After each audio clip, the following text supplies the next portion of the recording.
All right, welcome back everyone. Today we're going to talk about, where am I pointing at? Technology in private practice. I know a lot of therapists are overwhelmed by technology. Some people are fearful of technology. Some people are great at technology. Whatever the case it is with you, we're going to talk about technology in private practice. We're going to go through the different tech that I use. We're going to go through everything from the softwares to the devices to AI. I'm going to talk with you about all that. I want to talk with you about how to leverage technology in your private practice, what you can be doing. And for those of you who are fearful of technology and feel like I just can't do private practice because I can't get a grasp on technology, I want to talk with you as well in this video. I do not think anyone should have to forfeit their dream of private practice because of technology or because of a fear of technology or a concern about it, or I think everyone can learn. And in fact, the bar to entry into private practice, the technology bar, you'd be surprised at how little you need to know in order to be successful. But it does require some effort and some work, and that's why I'm making this video. I want to at least help you understand what exactly do you need to know, okay?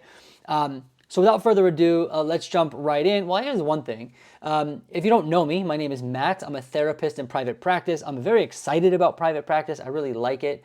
And one of my passions is helping other people start, run, and grow private practices. I also have a consultation group for other folks interested in one-on-one interactions with me. If you want to know more about that, link down below in the description. But let's just jump right in. So the way these are my notes right here. You're just going to get the raw notes from the video brainstorm I did. So we're going to just start by talking about the platforms. And the first platform that most people need when starting a private practice is the EHR, electronic health record, EMR, medical, however you want to call it.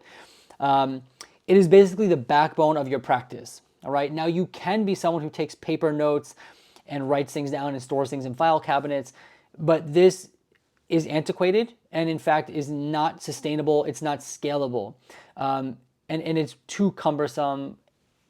My suggestion for anyone going into private practice is to invest in an electronic medical record that is online. Right now, there's a whole bunch of different EMRs out there that you can look into. You can check out Simple Practice. There's another one called Jane. I know Alma's building one out. And we're going to talk a little bit about what they do, but most of them are run online, right? So you'd go to, for example, www.simplepractice.com. You'd log in, and then you have your platform all web-based, right? So you can log in from anywhere. Now, I will say that when it comes to an EMR, whatever one you choose, whether it be Simple Practice, Jane, whatever, this does require learning, okay? Now, they are trying to be designed, they try to design it so that it's user-friendly. But if you're someone who really didn't grow up with technology, or you're not great with technology, or you're fearful of technology, my encouragement here is if you're going to learn any system well, it would be worthwhile learning this, like your EMR, okay? Now, how can you go about learning it? What I have done is I would dedicate several hours to just playing around with it, right? So not during my first session, not during the time when I have to see clients, but I would spend some of my weekends logging into the system, the free trial, whatever, playing around with it, testing different things out. And this sounds so boring, but it would help me. I would read tutorials, like Simple Practice. They have an entire database of tutorials about different functionalities. And I would dedicate a good number of hours to simply learning how to use the tool because I knew it would be important, right? Now, for some of us, perhaps, again, especially for those who didn't grow up with technology or don't have the foundations of technology, this may be a worthwhile area investing in someone who can sit down and help you, right? Maybe it's paying a consultant. Maybe it's hiring someone who knows the platform well to sit down with you, walk you through it, and teach you how to use it. Again, it's a worthwhile investment, all right? But I do think that as a therapist in private practice, investing in an EHR, an electronic one is a worthwhile endeavor. Now, just to kind of touch on that a little bit, most of them are going to do similar things. They're going to take notes, right? That's where your documentation is going to live. You'll probably be able to do billing. You should be able to do billing through it. And again, it could also double as your telehealth platform like Zoom or something like that. All right, so that's number one. If you can learn that well, then I think you're well on your, like you're going to be able to run a private practice. All right. Now, some of these things might look intimidating, like learning how to bill or learning how to use the calendar or whatever the functions are. But I promise you, after a couple of hours of practicing, you will start to understand. You can do it. You can learn it. Okay. So I wanted to encourage you with that. Let's kind of segue. So that's the main thing I use, right? That's my main tool. My main technology is my EHR. All right. Now, I wanted to segue into talking about some of the devices I use in my private practice, right? Tech devices. This is in no particular order. The most obvious one is a computer, all right? I see a lot of people who want to try to run their practice off an iPad. Technically, it's doable, but I think that's going to be a little tough because it's hard to type on the iPad. Of course, you can get keyboards. My suggestion is to get a computer. Do you need the top of the line? No, you don't. You do need an up-to-date computer, especially if you're doing audio. If you're doing like virtual telehealth, you do want one. And most can at this, even baseline models of almost any computer can run Zoom pretty well, all right? But my suggestion is a laptop, right? Something that has a built-in keyboard. I wouldn't try using an iPad or anything like that. All right, but we don't need to harp on that much. A computer works well. Personally, what do I use? I recently upgraded my Mac. I had an old MacBook, 2016. I think they usually say after 6-7 years you should replace it. Mine was 2016. It was becoming slow and like overheating and the battery died, which is why I replaced it. But up until that point, it was working just fine. And again, you don't need a MacBook to run a private practice, but any fairly new laptop will do, all right? I also like to use a Kindle Scribe in my practice. I have it right here. Let me actually just show it to you. This is a little bit of tech. I just finished this book, but that's besides the point.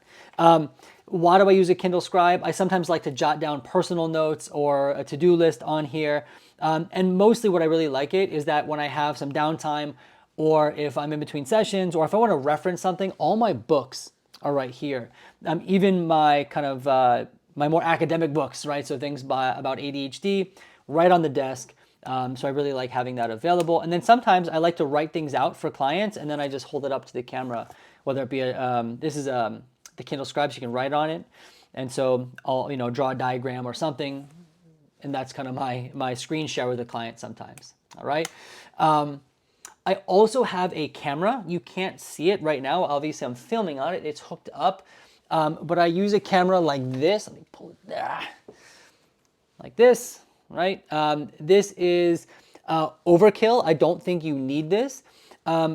Recently, cameras built into the computer have become really, really good. You can even use your iPhone as a webcam as well. But I do think investing in the quality of your video, like your appearance on the screen, and I mean like video quality, really can go a long way. Okay. I also like to use the camera for social media. So a lot of therapists are asking about starting YouTube channels or doing Instagram or something like that. I'm a huge proponent of your phone. It works just fine. But even that is an external camera. All right. So that could really help elevate your practice as well.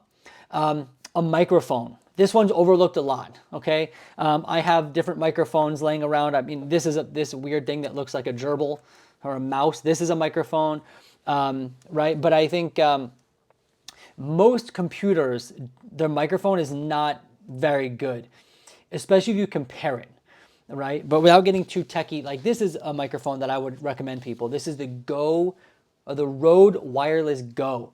It hooks up into my computer. It can hook up to my camera or my phone. Right now it's hooked up to my computer, clip it on your shirt, and it has really great audio quality. So I always encourage that. Not only is that good for client sessions, but it's also really good for making content, right? If you're looking to get into something like that, videos, podcasts, or whatever, having an external microphone can be really, really helpful. All right, and that's basically the 4 main devices I use every day. Computer, camera, microphone, Kindle Scribe. And the Kindle Scribe is like, I don't need it, right? But those 3 I'm using every single day. So if you can learn to use those tools, and even some of those are optional. Microphone, camera, optional. They're usually built into the computer, right?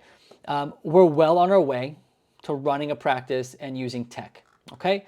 And then another topic that I did want to touch on, because a lot of people are asking about it, is AI tools and technology. The main one that people are using is probably ChatGPT. I also see a lot of different companies out there advertising for like scribe tools. So they'll listen in on your sessions and then they'll write out a note for you.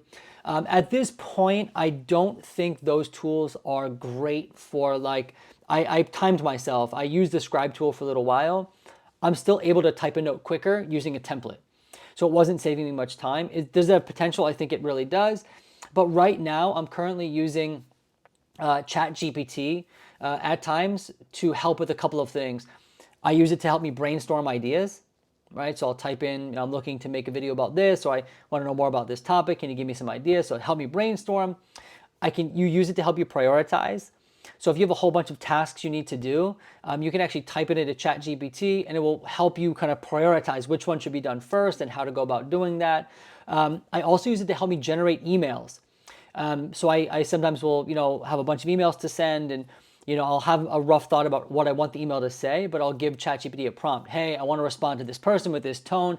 Can you write it out for me? And then I can copy and paste and edit the template, but it does a bulk of the writing for me.